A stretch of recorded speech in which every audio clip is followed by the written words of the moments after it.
So in 2020, the year of COVID, where you can no longer socialise in person, video conferencing is now vital for daily communication. And I've seen a lot of people use Zoom for their online meetings, for catching up with family, and for online drinking sessions.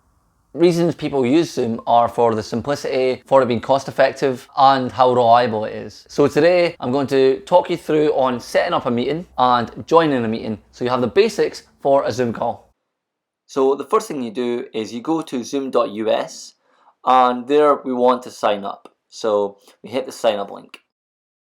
And I normally just use my Facebook account because that means I don't have to remember extra usernames and passwords.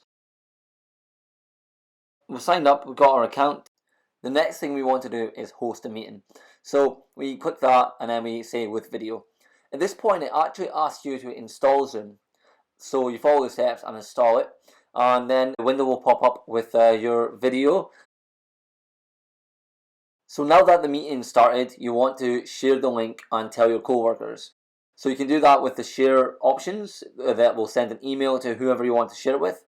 Or, and more importantly, you want to get the meeting ID and the password and share that information.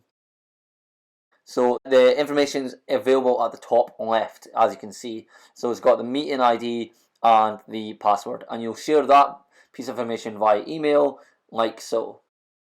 So the next thing is if you want to join a meeting. So you go to Zoom and all you need to do is hit the join a meeting link.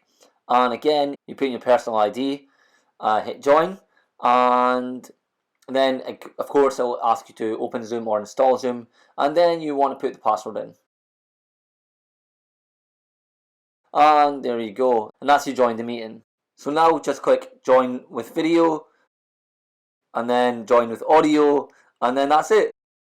There's a meeting, and there's of course my boss who keeps me in check at all times. So there you have it. That's how you set up a Zoom meeting, and that's how you join a Zoom meeting. Feel free to start inviting your friends or your co-workers to meetings to start collaborating online when you can't do it in a physical space. If you like this video or you want to see more videos like this, please give me a comment or a like, that'd be great. And remember everyone, stay safe and stop starting, start finishing. See you again next time.